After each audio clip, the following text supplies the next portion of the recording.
Assalamualaikum warahmatullahi wabarakatuh. Waalaikumsalam warahmatullahi wabarakatuh. Tribuners dan pembaca harian Surya dimanapun berada, kembali bersama saya Iksan Fauzi, Kepala Biro Harian Surya di Malang. Kita kembali di program Mata Lokal Malang Memilih. Kita ketahui warga Kabupaten Malang pada tanggal 27 November 2024 nanti akan menggelar pesta demokrasi pemilihan kepala daerah. Kabupaten Malang ini salah satu kabupaten yang memiliki wilayah yang luas sekali. Dulu Kabupaten Malang adalah induk dari Kota Batu dan Kota Malang. Wilayah Kabupaten Malang meliputi 33 kecamatan. Saking luasnya, wilayah ini juga memiliki kawasan pantai, kawasan pertanian, kawasan gunung, yang tentunya untuk mengelola dalam pemerintahan ke depan tidak asal-asalan. Hadir di studio kami pasangan calon bupati dan wakil bupati Kabupaten Malang. Kita sapa dulu calon Bupati Kabupaten Malang, Bapak Gunawan Bibisono. Selamat datang di studio kami.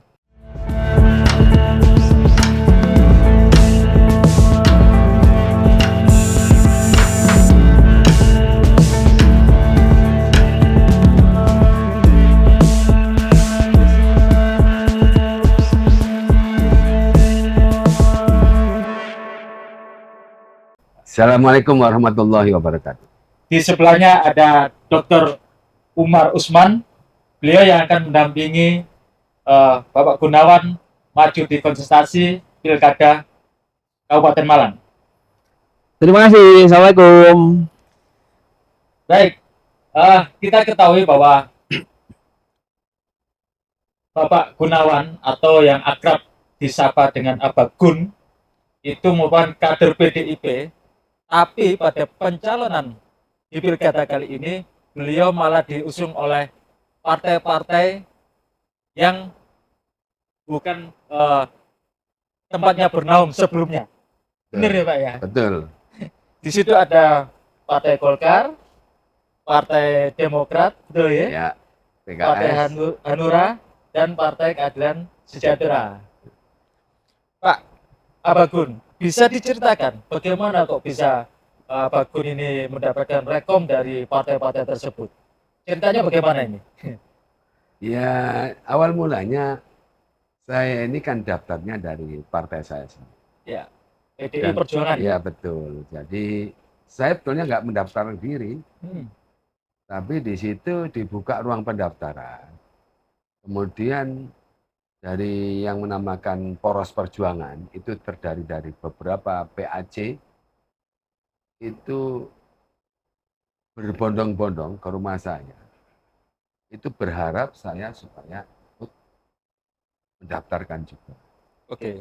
Nah itu ceritanya. Kemudian saat itu saya nggak punya keinginan, tentunya saya juga keberatan waktu itu, keberatan dan sampai saya pakai kaos tipis itu keringatan. Tapi kemudian dapat berapa hari formulir yang diambilkan. Oh. Formulir, kemudian saya sempat menolak, tapi akhirnya mereka memaksa supaya saya menerima formulir.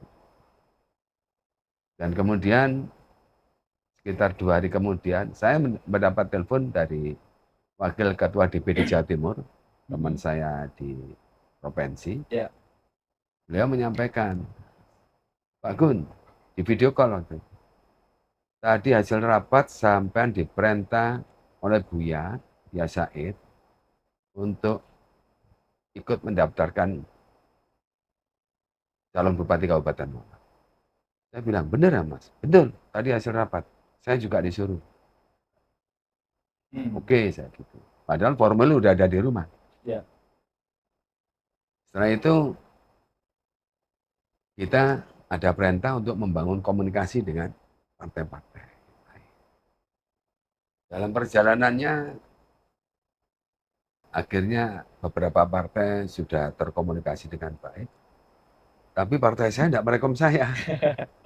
Tentunya saya juga tidak mau menyakiti partai Ya. yang mengusung saya. Saya harus komitmen karena mereka partai-partai yang sudah memberikan kepercayaan ke saya. Ya saya harus siap dan saya harus benar-benar mencalonkan. Tetap maju ya. Maju. Dan saya juga mendapat dorongan dari masyarakat yang begitu baik. Termasuk Poros Perjuangan ini dalam samping itu ada beberapa masyarakat yang hadir ke saya, WA ke saya, supaya saya terus melanjutkan untuk pencalonan saya menjadi Bupati Malang. Kemudian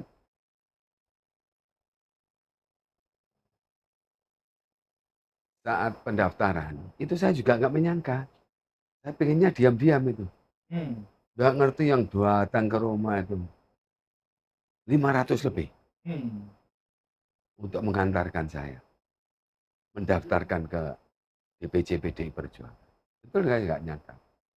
Jadi ya semua itu saya kembalikan mungkin itu kehendak Allah, kehendak Tuhan, sehingga perjalanan saya ya harus saya jalani.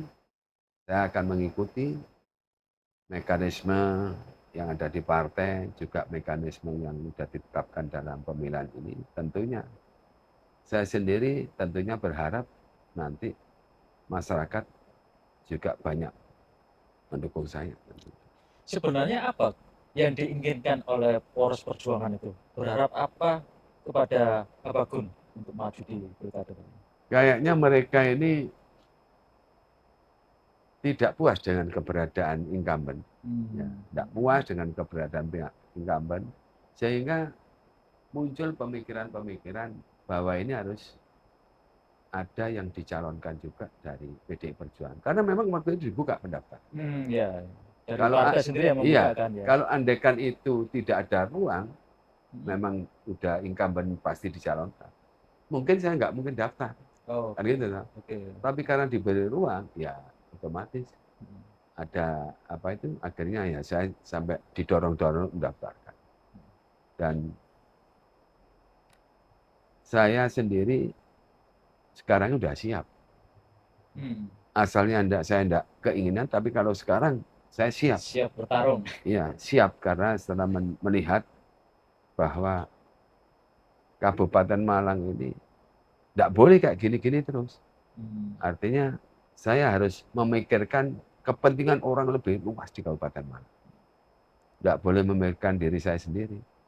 Artinya kalau saya ini tetap bertahan bersikukuh untuk tidak ikut maju, tentunya saya mengorbankan kepentingan orang banyak. Oke, setelah Bapak Gun ini mendaftar di KPU, yang notabene adalah partai pengusungnya bukan dari PDIP. Setelah itu apakah Bapak Gun sowan pada petinggi PDIP baik di di Kabupaten Malang maupun di DPD PDI Jatim atau bahkan di pusat? Jadi kalau kayak saya ini tentunya harus menunggu dipanggil. Oh gitu. Tidak mungkin saya ini kalau tidak dipanggil mau sowan. Terus saya sempat saat mendapat rekom pertama kali dari Demokrat sama Hanura. Saat itu juga saya dipanggil mendadak. Panggil oleh? Ya DPD. PDI. Ya, panggil mendadak supaya kayaknya supaya saya tidak menerima rekom itu. Tentunya saya tidak mau datang. Kalau saya dihambat karena niat saya sudah muncul, saya tidak mau dihambat oleh oknum-oknum tertentu supaya saya tidak jadi. Nah ini saya nggak datang. Itu yang akhirnya muncul surat pemecatan pada apapun dari partai? Ya mungkin salah satunya itu penyebabnya, dianggap saya membangkang, ya tapi biar masyarakat yang menilai. Saya ini kan selalu sebetulnya nerima bandung, tapi ya saya kepentingan masyarakat Kabupaten Malang harus utama. Sebenarnya apa sih latar belakang dari Bapak Gun sendiri untuk maju di Pilkada Kabupaten Malang, dan tentunya kan eh, pada konsultasi Pilkada Malang ini kan ada incumbent yang kira-kira kan secara popularitas juga sudah banyak dikenal oleh masyarakat gitu. Apa latar belakang Bapak Gun? Jadi itu tadi saya sampaikan bahwa mungkin asal mulanya dari ketidakpuasan masyarakat sehingga mendorong saya untuk maju. Kalau basic saya memang sebetulnya adalah seorang entrepreneur. Oh, entrepreneur. Orang entrepreneur yang mana saya melihat sebetulnya sudah saya sampaikan berkali-kali bahwa kita punya potensi yang sangat luar biasa. Di Kabupaten Malang Iya ya. betul, balik potensi wisata, pertanian, nelayan, perkebunan, UMKM, kesenian, bantengan, dan sebagainya. Potensi peninggalan-peninggalan sejarah di Singosari banyak, di Tumpang banyak sekali. Jadi potensi-potensi yang kita miliki. Tapi semua ini kan tidak pernah di branding yang baik. Tidak pernah digerakkan bagaimana potensi ini bisa membawa kesejahteraan, bisa mendongkrak ekonomi Kabupaten Malang.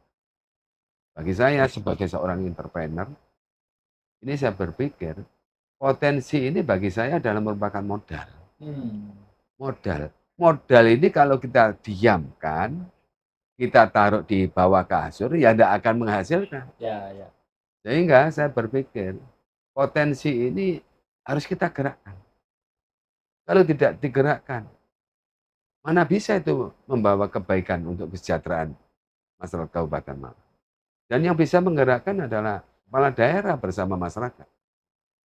Memberikan fasilitas, memberikan arahan, memberikan edukasi, memberikan pemberdayaan, ini harus dilakukan oleh pemerintah kabupaten. Selama ini kan tidak ada, mereka berjalan sendiri-sendiri. Potensi itu juga dibiarkan sendiri, tidak ada gerakan untuk menggerakkan potensi itu, sehingga ya tidak membawa perubahan lebih. Kalau boleh tahu, Abang Gun ini bergerak di entrepreneur bidang apa? Saya mulai dari bawah, Mas. Ya, maksudnya mungkin ada bidang tertentu yang selama ini sudah digeluti Abang Gun. Saya Yang menjadi ini, modal untuk nantinya ya, jadi saya ini mengelola. mulai berangkat tuh dari jualan di pasar, kemudian menjadi agen, kemudian menjadi punya dealer-dealer, ya, punya swalayan, dan juga kemudian ada juga akhirnya merambah ke properti. Properti. Yang terakhir itu properti. Di kawasan Malang Raya? Ya, di kawasan Malang Selatan. Malang Selatan. Karena saya ini bukan pengusaha besar, karena modal saya juga terbatas. Saya bukannya anaknya orang kaya, saya merangkak dari bawah. Sehingga saat saya di atas, tentunya saya harus tetap melihat ke bawah. Di bawah ini masih banyak orang-orang susah yang harus kita perhatikan, yang harus kita bantu supaya mereka bisa jadi. Baik. Coblosan ini kan kurang dari 2 bulan ya. Tidak sampai. Tidak sampai 2 bulan. Tapi bagaimana Abang Gun ini, sosok Abang Gun dan sosok Dr. Umar bisa dikenal oleh masyarakat dalam waktu singkat? Ya tentunya banyak hal yang kita lakukan. Lewat tim relawan, ya, lewat partai pengusung kita untuk membantu kita sosialisasi, mengenalkan keberadaan kita berdua. Di samping itu kita juga lewat media. Karena tidak mungkin dalam waktu 2 bulan ini kita bisa mengunjungi sampai seluruh Kabupaten Malang ini bisa tahu. Begitu luas. Nah, kalau maunya Pak Sujud, kita suruh mengunjungi semua, nah masa mampu. Pak Sujud juga ikut. Insya Allah Pak Sujud ini terus backup kita. Pak Sujud ini karena juga melihat Kabupaten Malang ikut prihatin. Oke, baik, sumbangsi apa sih yang pernah Abang Gun lakukan pada masyarakat Kabupaten Malang sehingga itu bisa menjadi modal sosial, modal politik yang kira-kira nanti mereka itu memilih pasangan Abagun dan Dr. Umar? Ya, prinsip saya dalam hidup, saya ini orang yang tidak suka berjanji dalam hidup ya. Tapi saya ini menjadi anggota DPR 10 tahun. DPRD Jatim. Ya, DPRD Jatim. Ini saat saya mencalonkan saya nggak pernah berjanji.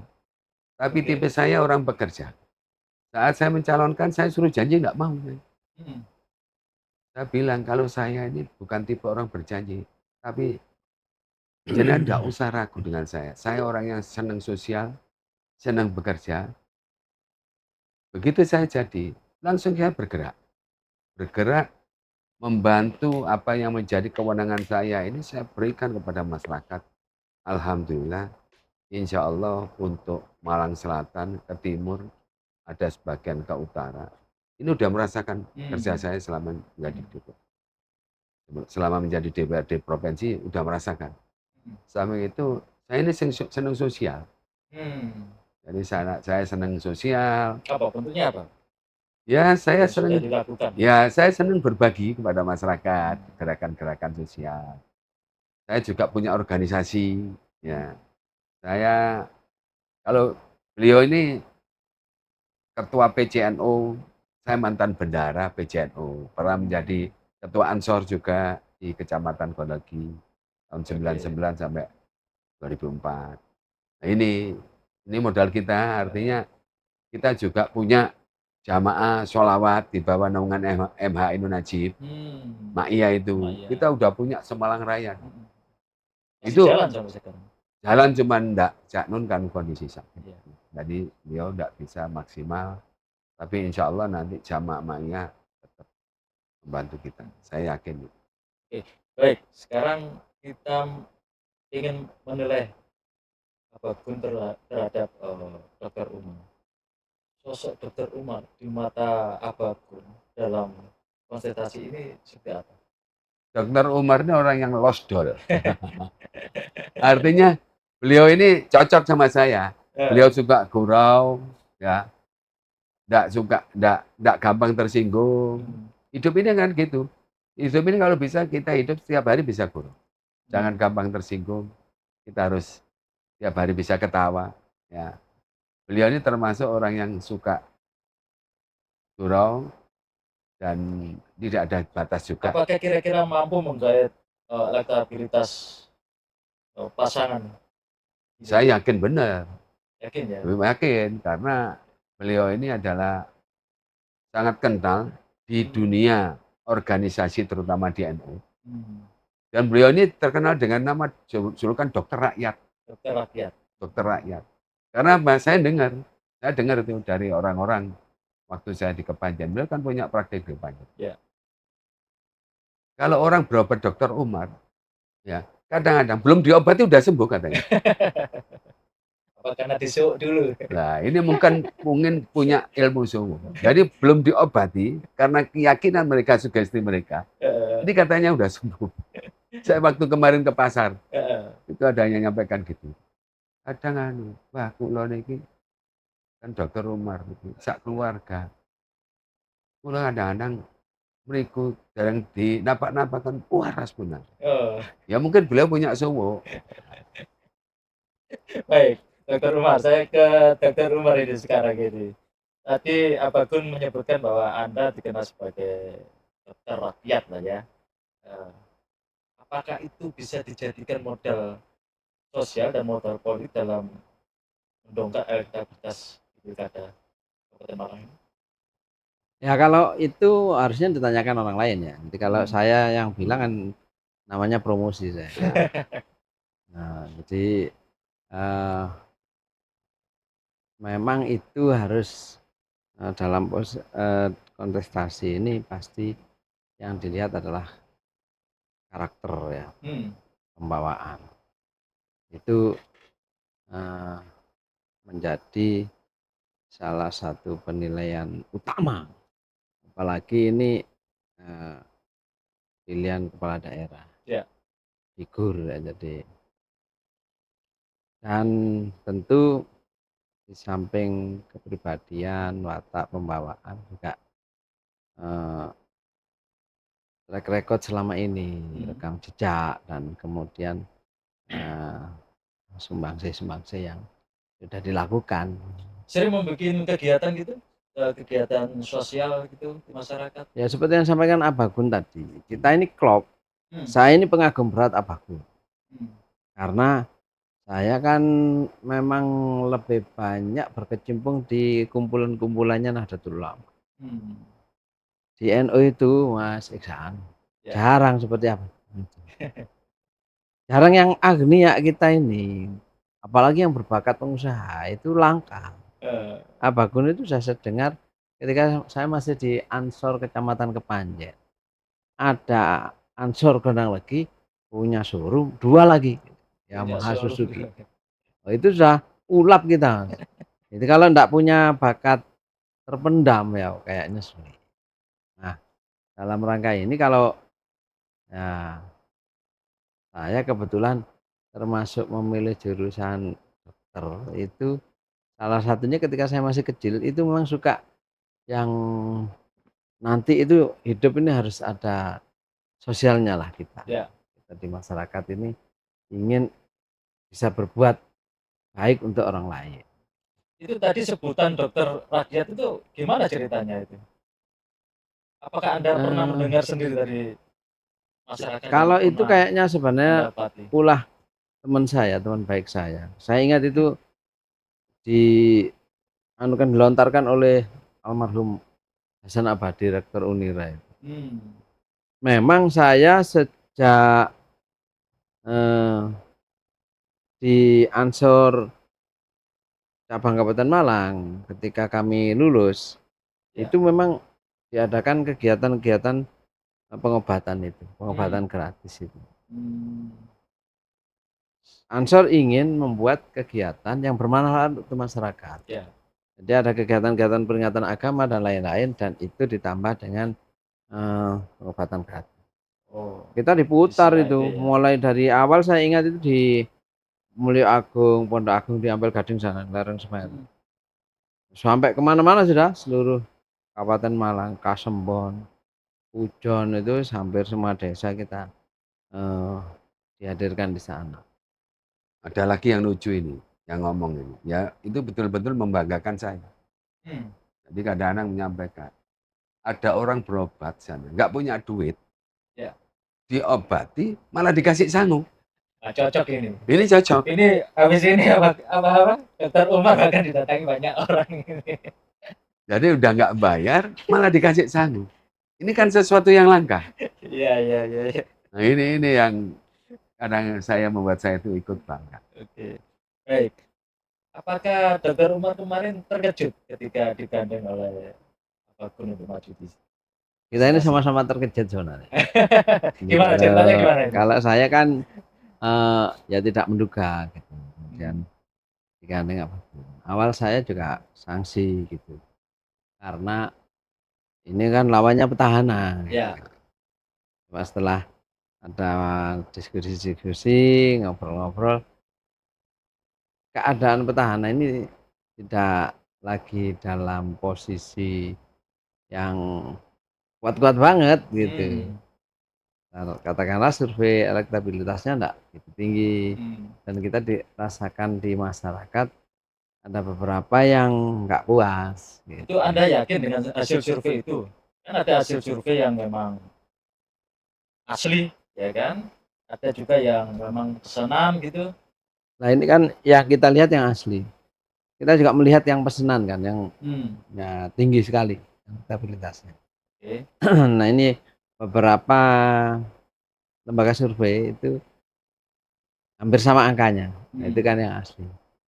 Itu yang membuat Dr. Umar yakin berpasangan dengan Gun untuk Ya, maju di betul. Peluangnya besar gitu. Apalagi kalau sekarang sudah kita jalan beberapa hari ini, kelihatannya peluangnya sangat besar. Saya tanya dulu ini sudah jalan berapa di mana saja Gun sama Dr. Umar ini?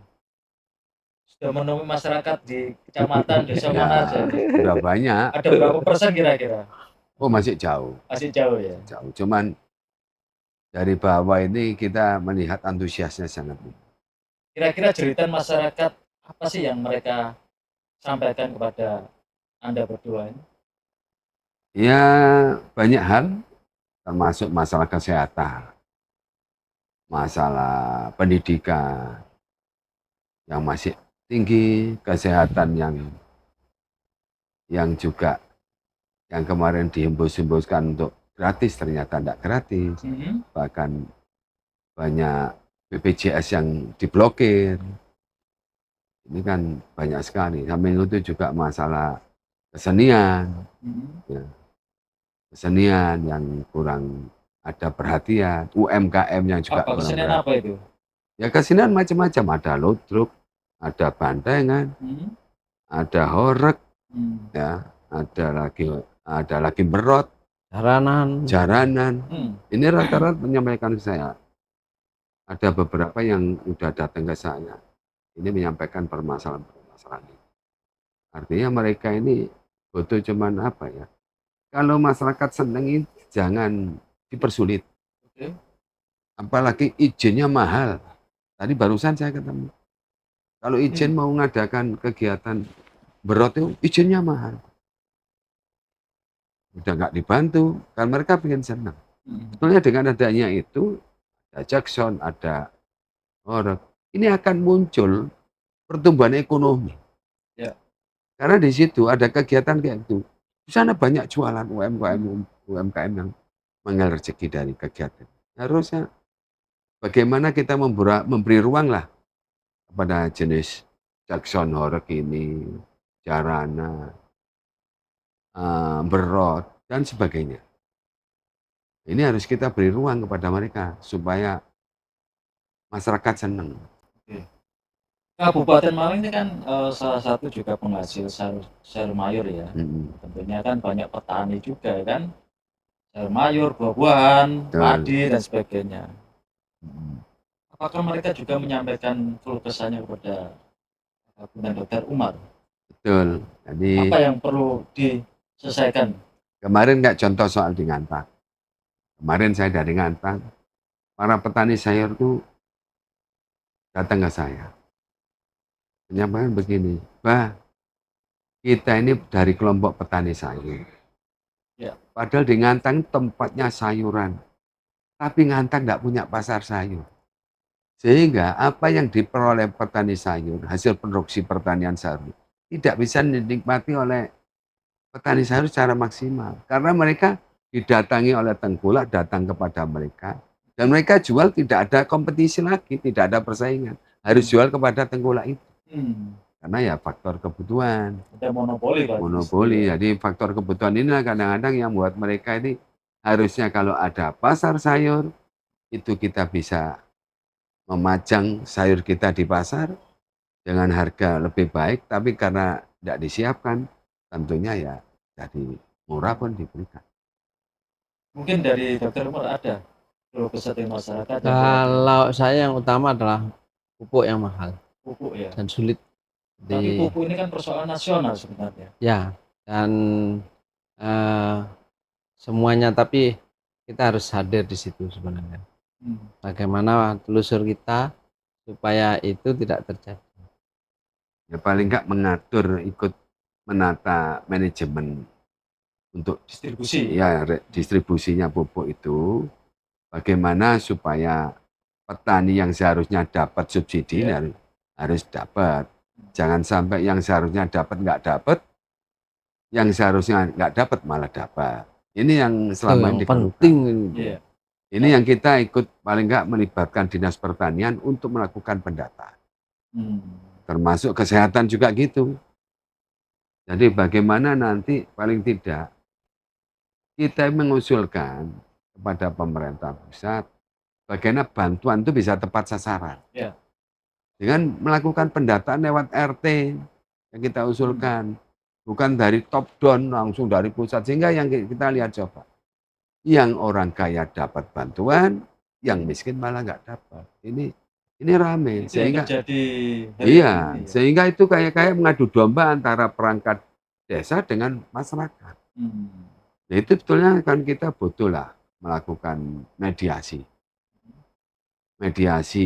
ke atas bahwa ini harus dilakukan kayak gini biar tepat sasaran. Biar dilakukan pendataan oleh RT RW.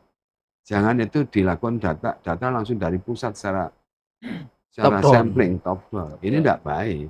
Harusnya bottom up. Ya, Dari bottom bawah up. ke atas. Ya, itu kalau gitu insya Allah Pak. Tapi selama ini kan sudah ada ya kayak musrembang gitu di tingkat mulai dari tingkat desa sampai ke tingkat kabupaten. Selama ini katanya mereka nggak ikut, Itu nggak dilibatkan. nggak dilibatkan untuk pendataan. Kalau itu dilibatkan, pantaslah rakyat tuh marahnya kepada RT atau kepada kepala desa. Kalau nggak dilibatkan, mereka dimarahi malah bengong. Ini yang terjadi. Oke. Kabupaten Malang APBD-nya lumayan berapa? 4,7. 4,7 triliun. Ya. Kira-kira untuk membangun masyarakat atau Kabupaten Malang sendiri ya, yang begitu luas, dengan anggaran yang minim seperti itu, program apa yang Gun dan Dr. Umar lakukan dan laksanakan ketika nanti memang menjadi pilihan rakyat? Amin, amin, amin. Amin. Jadi APBD itu segitu itu kan termasuk untuk segala macam. Ya. Mulai gaji, KW. Mungkin yang untuk pembangunan itu saya kira tidak sampai 1,5 triliun. Untuk pembangunan. Iya, apalagi untuk dari dinas-dinas itu mungkin sekitar segitu. Tapi untuk yang pembangunan ini mungkin tidak ada 1 triliun. Kalau untuk yang pembangunan. Ya. Karena sisanya itu untuk apa? Nah, itu kan untuk dinas-dinas yang lain ya, mulai dinas sosial segala macam, dinas kesehatan, pendidikan kan gitu. Tentunya yang untuk pembangunan ini, saya punya konsep yang sudah dilakukan Pak Sujud. Pak Sujud dulu banyak melakukan bantuan melalui pemberdayaan. Sehingga itu melibatkan masyarakat untuk berpartisipasi membangun desa. Gotong royong. Jadi memang prinsip saya, untuk membangun Kabupaten Malang supaya cepat harus prinsip gotong royong. Membangun ekonomi Kabupaten Malang harus prinsip gotong royong. Kita bangun ekonomi di tiap-tiap desa, ini harus juga berbasis gotong royong. Artinya begini, manusia ini kan ditakdirkan sebagai makhluk gotong royong. Itu fitrah kita. Tapi kadang-kadang kita lupa bahwa kita ini sebagai makhluk gotong royong. Sehingga dalam kehidupan, kita ini ada ego sektoral, memikirkan diri pribadi dan keluarganya dan kelompoknya, tidak mau memikirkan orang lain. Sehingga nanti ke depan sama Dr. Umar, saya punya komitmen. Bagaimana kita menyadarkan kepada seluruh warga Kabupaten Malang bahwa kalau kita mau gotong royong, apa yang tidak mungkin akan jadi mungkin. Apa yang tidak bisa, saya yakin dengan gotong royong, permasalahan yang ada di Kabupaten Malang ini akan segera kita selesai. Terkait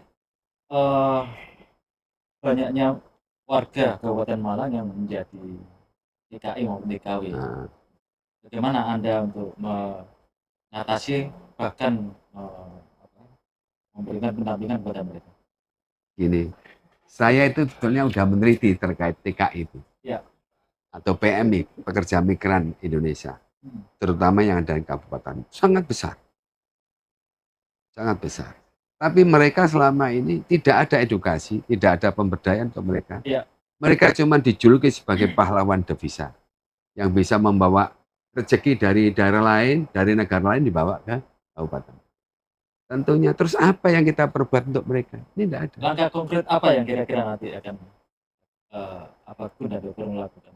Saya ingin memberikan edukasi kepada mereka. Bahwa mereka harus bisa mempertahankan kelangsungan hidup dengan memperoleh rezeki itu, bagaimana kita mengelola. Makanya nanti saya sampaikan berbasis gotong royong.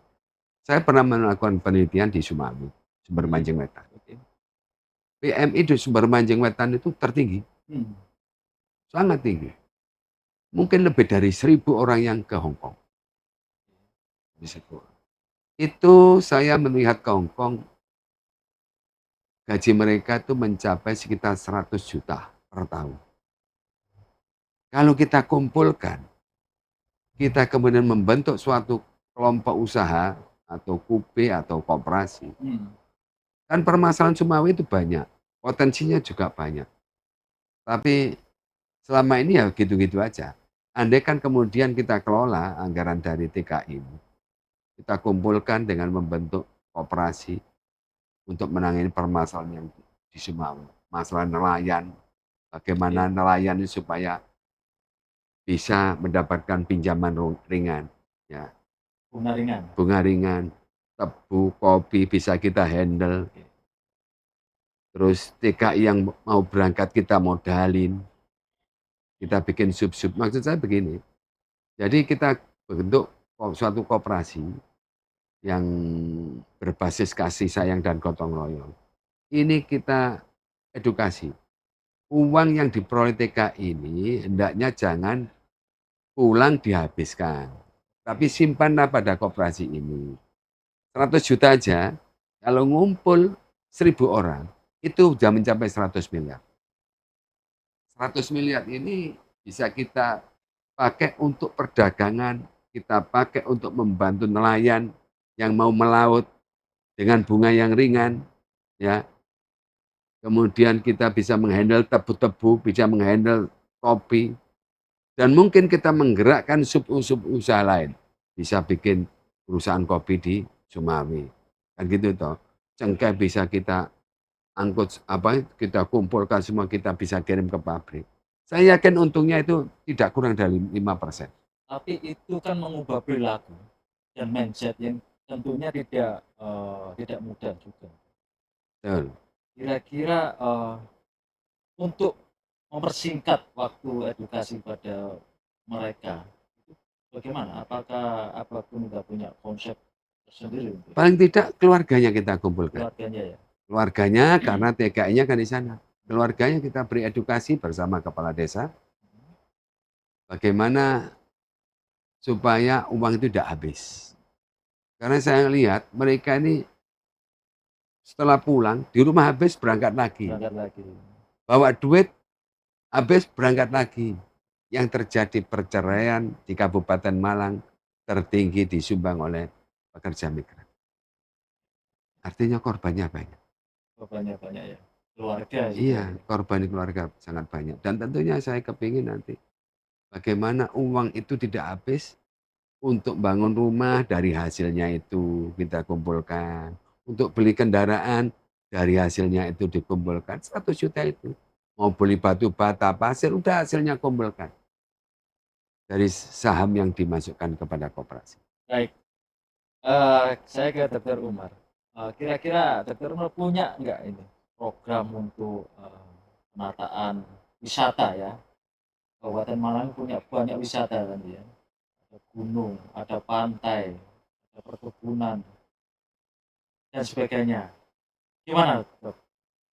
Ya kalau saya kan wakil, saya itu kan hanya membantu. Ya. Dan konsep beliau sudah cukup fantastis tentang itu. Beliau selama ini sudah melihat daerah-daerah lain yang maju. Lihat Banyuwangi, lihat Badung di Denpasar, yang lihat Gunung Kidul, lihat Jogja. Jadi beliau sudah merasa gimana gitu. Di sana itu bisa begitu, di sini nggak bisa. Kenapa gitu? Padahal potensinya lebih lengkap kita, lebih bagus kita. Nah itu beliau sudah mewacanakan begitu. Bagaimana kalau di Jogja itu gunung-gunungnya ada view, ada oblique view. Nah kita ngapain di Lawang, di Pujon? Buatlah seperti itu. Copy paste aja mudah itu. Di laut kita yang pantainya luar biasa, kelas dunia itu. Kalau diolah ada oblique ocean begitu, sudah luar biasa tuh. Memang pemerintah harus hadir, terutama dalam hal infrastruktur. Itu tidak mungkin dipasrahkan pada rakyat untuk mandiri. Disitulah pemerintah harus hadir. Infrastruktur ini kan membutuhkan dana yang besar ini. Gimana Anda bisa mencari dana dengan APBD yang begitu kecil untuk membangun infrastruktur ke arah sana? Jadi begini, saya tadi nyampaikan, untuk membangun Kabupaten Malang ini butuh gotong royong. Jadi kita libatkan. Kalau membangun infrastruktur yang menjadi kewajiban kabupaten harus ditangani kabupaten. Oke. Tapi kalau untuk membangun sesuatu yang punya dampak investasi, yang punya dampak profit, kita libatkan. Baik pihak kedua maupun pihak ketiga. Pihak kedua dalam hal ini ada rakyat. Kalau rakyat tidak mampu, ayo kita gandeng. Tapi bagaimana rakyat nanti bisa menikmati juga. Kalau kita libatkan kepada pihak orang lain semua, ya kasihan dong. Tapi tentunya investor ini dibutuhkan nggak untuk membangun? Tetap kita Banyak butuhkan. hal gitu ya. Kalau masyarakat tidak mampu, baru kita melibatkan investor dari luar, tapi tidak meninggalkan investor orang lingkungan, Orang lokal ya. orang lokal. Karena saya kepingin bagaimana nanti masyarakat Kabupaten Malang tidak jadi penonton di wilayahnya, tidak jadi kuli di wilayahnya. Ini yang saya harapkan. Nah, ini kalau jadi kuli kan kasihan mereka di Ya, wilayah. ya. Majikannya dari luar ini kan kasih. Baik. Pertanyaan terakhir. Ya. Apa yang membuat Anda berdua ini yakin bisa memenangkan kontestasi pilkada Kabupaten Malang? Saya yakin rakyat sekarang udah pintar memilih dan memilah. Sementara lawan Anda ini kan petahana ini yang punya popularitas lama 5 tahun kemarin. Boleh juga. popularitas, tapi belum tentu dengan seiring dengan elektabilitas. Karena Oke. faktor apa? Ya faktor mungkin ketidakpuasan dengan masyarakat melihat situasi Kabupaten Malang yang dianggap ini udah sangat ketinggalan dari daerah-daerah yang lain. Banyak faktor-faktor yang membuat saya ini yakin bahwa saya bersama Dr. Umar Ya. akan bisa memenangkan pilihan Bupati Kabupaten. Baik. Begitu yakin apa Gun dan Dr. Umar untuk memenang kontestasi. Yakin toh? Tapi Akul yakin, tentunya sangat nanti- yakin. tentunya nanti kita akan menunggu tantangan apa Gun dari pasangan calon Bapak Sanusi dan Ibu Latifah Shohid untuk hadir di sini ya, untuk menjelaskan apa saja programnya nanti. Ya. Baik, sebelum saya akhiri Bapak Gun dan Dr. Umar, saya kasih waktu untuk memberikan closing statement, pesan apa kepada warga Kabupaten Malang supaya pilkada tahun ini berjalan dengan damai, sukses dan riang gembira. Ya kepada warga Kabupaten Malang, tentunya kita harus semakin cerdas dalam menentukan pilihan. Kalau yang sudah lama dirasakan kurang enak, tentunya kita harus mencari sesuatu yang baru. Kalau ingin perubahan, tentunya kita harus juga memilih sesuatu yang baru. Dan tentunya harapan masyarakat Kabupaten Malang, yakin, saya punya keyakinan bahwa mereka berharap kepada pasangan nomor urut 2. Baik, Dr. Umar. Ya, melengkapi itu walaupun closing statement, tapi saya mengajak melihat realita bagaimana kita mengurusi wisata. Pantai Selatan yang indah kelas dunia itu menjadi sedikit memprihatinkan bagi kita karena akses infrastruktur yang sangat tidak mendukung. Saya kemarin ke Pantai Bentol, para pelaku wisata dan petani-petani di sana menyampaikan, di sini ada 4 titik pantai yang begitu indah, tapi jalan ini seperti sungai yang kering. Saya sendiri memang, waduh, Kenapa? kayak gini, Memang rusak Hancur. atau gimana? hancur lebur. Nah. Jadi mereka menyampaikan dulu di awal itu ada 100 bis kalau hari Sabtu Minggu. Sekarang Masyarakat ya yang ada di sana yang ya ada di mengambil. sana. Sekarang tinggal 3 sampai 5 bis itu pun kesasar gitu, sepertinya gitu. Artinya sudah kadung menentukan titik destinasi di sana tetap dituju. Yakin mereka. Terus tamu-tamu itu tidak balik gara-gara jalan seperti itu. Oke, baik Tribuners, demikian obrolan kita dengan pasangan calon nomor urut 2 yang akan berkontestasi di Kabupaten Malang, Bapak Gunawan dan Dr. Umar. Saya Iksan Fauzi pamit undur diri, sampai ketemu dengan pasangan calon yang lain dan tokoh-tokoh di Malang Raya untuk ngobrol bersama kami di Mata Lokal Malang Memilih. Assalamualaikum warahmatullahi wabarakatuh. Waalaikumsalam warahmatullahi. Download Tribun X sekarang, menghadirkan lokal menjadi Indonesia.